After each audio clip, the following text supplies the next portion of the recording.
Okay, welcome to this deep dive. And our goal here is really simple. We want to get to the heart of some really impactful ideas from major works. Exactly. Pull out the stuff that's truly valuable so you can, understand it and maybe even use it without getting totally bogged down. Right. And today we're tackling a big one. Norman Vincent Peale's The Power of Positive Thinking. It's a book that's, well, it's influenced a huge number of It people. really has. So we want to explore why it still connects. Pull out those core principles that might offer some immediate value in your life. I'm actually really looking forward to unpacking this one. Me too. And I think it's key to remember this isn't just about vague positive feelings. Peel offers a A framework. framework. Yeah, for actively shaping your mindset, your beliefs, really to build a more successful and fulfilling life. It's about actionable steps, things you can do to change your inner world, which then impacts the outer one. Okay, so let's dig in then. A huge theme right off the bat is overcoming self-doubt. Peele talks about this inferiority complex. What's his main angle on tackling that?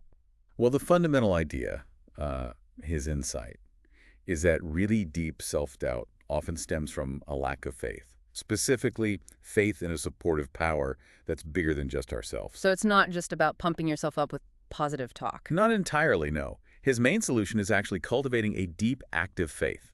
That becomes the foundation, the bedrock for genuine self-belief.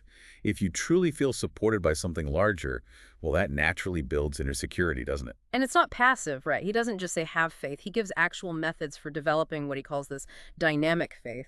What are those key actions? Exactly. It's active engagement. He emphasizes things like consistently studying scriptures or religious texts, Yeah. making prayer a really meaningful, regular practice.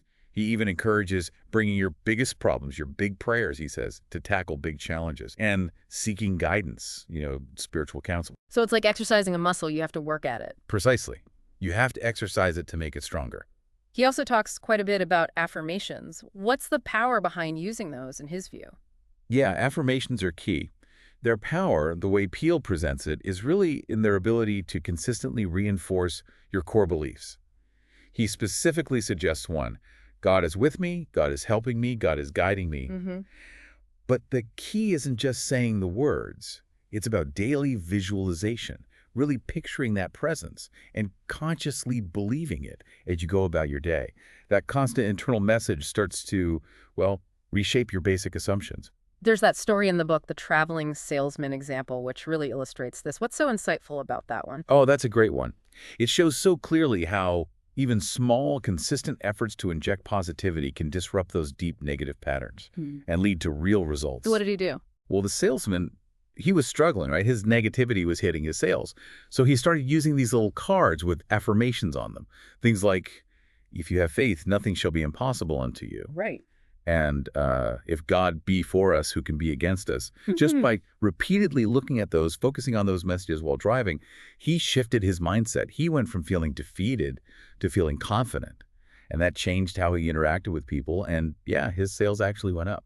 So it really boils down to actively taking control of that internal chatter, Absolutely. which leads right into another core idea: consciously re-educating the mind with positive thoughts.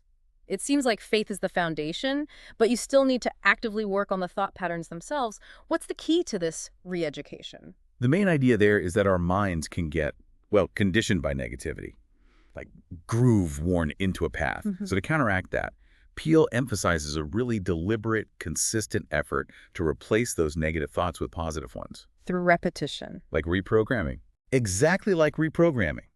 You overwrite the old unhelpful code with new empowering messages.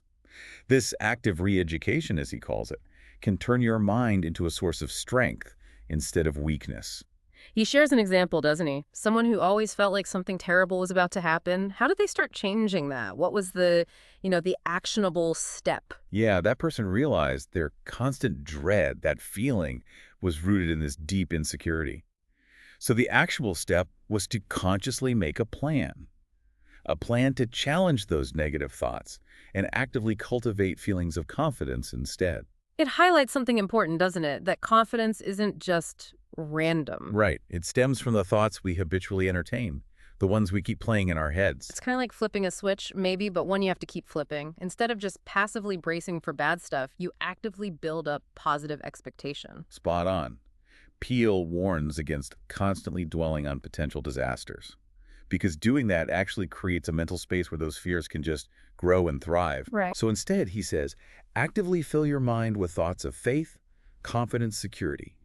Crowd out the doubt and the negativity. Be proactive about your mental landscape. He also mentions engaging with scripture in this process. What's the key insight there? It's about immersion, really. The Yeah. power of immersing your mind in messages of courage, of confidence. If you do that consistently, you start to internalize those qualities. Like the person who underlined Bible verses. Exactly that example. Hmm. Someone systematically went through the Bible, underlining passages about courage and confidence, and then memorized them. That constant engagement with uplifting messages had this profound, transformative effect on their whole outlook, their resilience. And this connects to the power of belief itself. He Uh, brings in thinkers like Emerson. What's the thread connecting them? The connection is just how fundamental belief is in shaping our reality. Right. When Peale quotes Emerson, they conquer who believe they can, or do the thing you fear and the death of fear is certain, he's hammering home that point. Mm-hmm. Our internal beliefs about what we can do and our willingness to face challenges head on, those are critical for actually overcoming them and reaching our goals. It's that self-fulfilling prophecy idea again. Okay, but what about when things are genuinely tough? When we face real hardship and feel, completely hopeless? Peale talks about reappraising our assets. How do you find hope then? That's a really powerful section. The key insight is that when we're in despair, we tend to get laser focused on what we've lost or what's wrong. We completely miss the resources we still have. Right. And he tells that story of the 52-year-old man, felt he'd lost absolutely everything. The turning point for him came when he deliberately sat down and made a list of his remaining assets. And what kinds of things were on that list? It's probably a good reminder for all of us, actually. It really is. Mhm. The list included things we often take for granted, right? His wife's love, the support of his kids, loyal friends, his own integrity, his health. Living in the USA, a land of opportunity, he saw it, and his religious faith.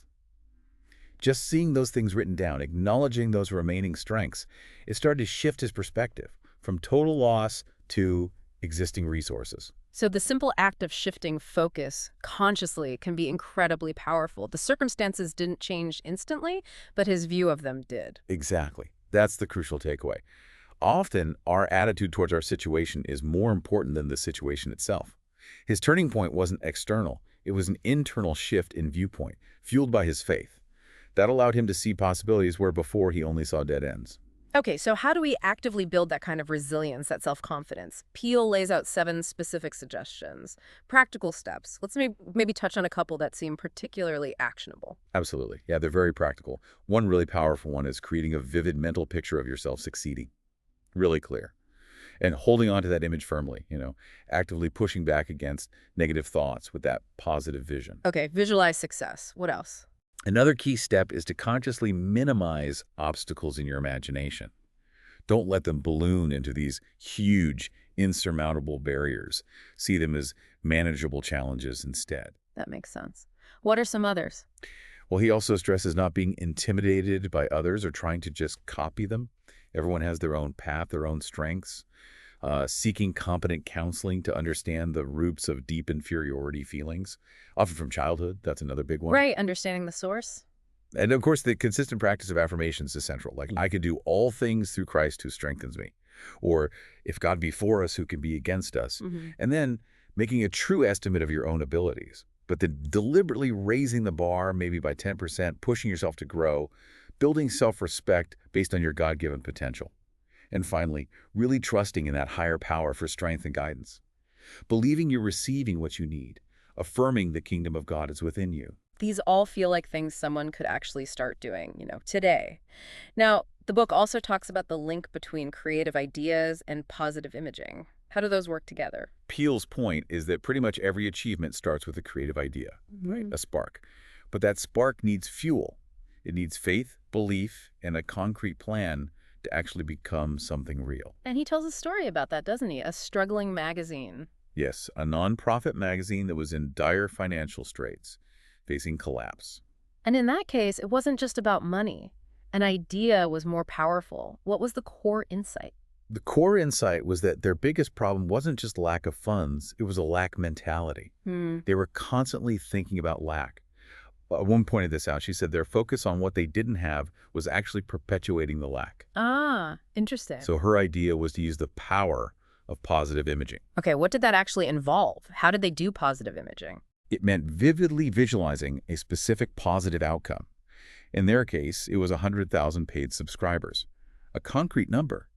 And then praying with that clear image held firmly in mind, acting as if it were already a reality. Wow. And that focused mental energy, combined with faith and action, apparently had a remarkable impact. The magazine turned around. So directing your mental energy with a clear, positive picture, Yeah. that can be a real catalyst for change. Precisely. It's a perfect illustration of that William James quote Peale uses. Human beings can alter their lives by altering their attitudes of mind. It's about consciously steering your focus toward the positive outcomes you actually want. The book also really emphasizes keeping a positive attitude when things get tough. There's that story about the business executive who seemed almost undefeatable. What was his secret? Yeah, the executive's resilience came from this incredibly optimistic outlook and just deep confidence, even when things went wrong. And interestingly, he kept this old, battered Bible right there on his modern desk. And he shared his story, how he initially ignored it, things weren't going well. And then he had this transformative moment reading a specific verse. The Lord is the strength of my life. In this will I be confident. And that verse just clicked for him, became a turning point. Absolutely. He totally credited his later success to that fundamental shift. Moving towards positive thinking, he felt, had remade him completely from the inside out. It really reinforces that Emerson quote again, doesn't it? It does. A man is what he thinks about all day long. It just highlights how dynamic our thoughts are, how they influence not just situations, but maybe even our health. Peale also talks about unlocking our potential, our power through faith. He kind of challenges the idea that, spirituality and worldly success are totally separate things.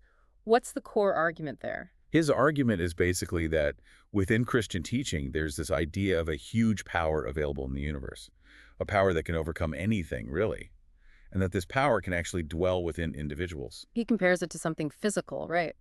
Yeah, he draws an analogy to atomic energy, trying to convey the sheer scale of this immense, often untapped potential within the human mind, which he believes can be accessed through faith in God or a higher power. So it's about connecting to something bigger than ourselves to amplify our own abilities. Exactly. By aligning ourselves with this inherent power stimulated by that divine connection, we can unlock our potential. We can achieve our goals. He even outlines a method for this. Quiet the mind, believe God is helping, form that positive mental picture of the life you want, and then just persevere with faith and work. Right, the work part is still key. Oh, absolutely, faith and work. This, he suggests, lines up with a kind of fundamental law of the universe. Believe, and you can succeed. So, for someone who feels stuck in negative thinking, what practical advice does Peale give to start shifting towards a more positive attitude? Well, he suggests that failure often comes from error within, wrong thinking patterns. Yeah. He connects the 23rd Psalm, "He leadeth me in the paths of righteousness," to this idea of changing our thinking from wrong paths to right paths. So, successful living, in his view, involves reducing that error and increasing truth through positive, God-guided thoughts. And what are some concrete steps he recommends for actually doing that? He gives several really actionable steps. First, just try speaking hopefully about everything for 24 hours, consciously. That's 24 hours. Start there. Then second, try extending that hopeful speaking for a whole week. And just observe how your own definition of what's realistic might start to shift. Interesting. Third, actively feed your mind positive stuff. Go through the New Testament, Matthew, Mark, Luke, John. Underline sentences about faith, courage, confidence. Fourth, memorize them. Maybe one a day. Okay. Fifth, deliberately seek out the company of positive thinkers. Surround yourself with optimism. Sixth, in conversations, actively counter negative statements with positive opinions. Don't just let negativity hang in the air. Be the positive voice. Right. And seventh, when you pray, do it with thanksgiving. Assume God is giving you great things already. Pray with gratitude and expectation. Finally, the book spends a lot of time on the power of prayer itself. Beyond just, a religious duty, how does Peale frame prayer's power? He presents prayer as this really potent force, something that can actually alter your attitude, boost your energy levels. He even talks about it in terms of like vibrations. Vibration. Yeah, suggesting prayer sends out positive vibrations in a universe that's filled with vibration. Praying for others, he says, activates spiritual forces, transmits good feelings, awakens creative energy. He even uses that atomic energy comparison again, doesn't he? He does. He likens prayer power to a manifestation of spiritual energy, comparing its potential impact to releasing atomic energy. He suggests it restores inner harmony, can even maybe slow down the aging process. He really encourages people who haven't felt its power to maybe try some new techniques. And there's that specific example of the businessman in New York City who really integrated prayer into his work life. What was his method? Right, that businessman who started small, like in a little hole in the wall, he called it. He credited his success to intentionally filling his business with optimistic prayers and positive thoughts. Mm. He had this formula, what was it? Priorize to picturize 3 actual I's by prayer. He used the acronym I's. Okay, what did that mean? It stood for a daily system. Creative prayer, talking to God simply directly like a partner right there with him, and actually living by prayer, guiding his actions. He really believed in picturing success. That mental image tends to create the actual success. Mm-hmm. He also stressed praying about specific goals, testing them against God's will as he saw it, and then just firmly picturing them happening alongside faith and, again, hard work. So as we wrap up this deep dive into the power of positive thinking, the core message feels incredibly consistent throughout, doesn't it? It really does. The central theme, again and again, is just the profound influence our thoughts and attitudes have on, well, everything in our lives. It gives you this set of actionable principles, Mm. strengthening faith, consciously cultivating positive thoughts with affirmations, mental discipline, Learning to see your resources even when things are tough? right, actively building self-confidence, harnessing visualization, maintaining optimism, tapping into that sense of inner power through faith, Intentionally shifting from negative to positive states. and recognizing the huge potential in prayer. It all ties together. It's definitely an empowering message. It suggests we have maybe more control, more agency in shaping our reality than we sometimes think. Absolutely. It encourages you to see the inherent power that's already within you, maybe just waiting to be unlocked, and that faith and positive thinking are perhaps the keys. So, considering all this power we've talked about today, the power attributed to our thoughts and beliefs in shaping reality, here's something to think about.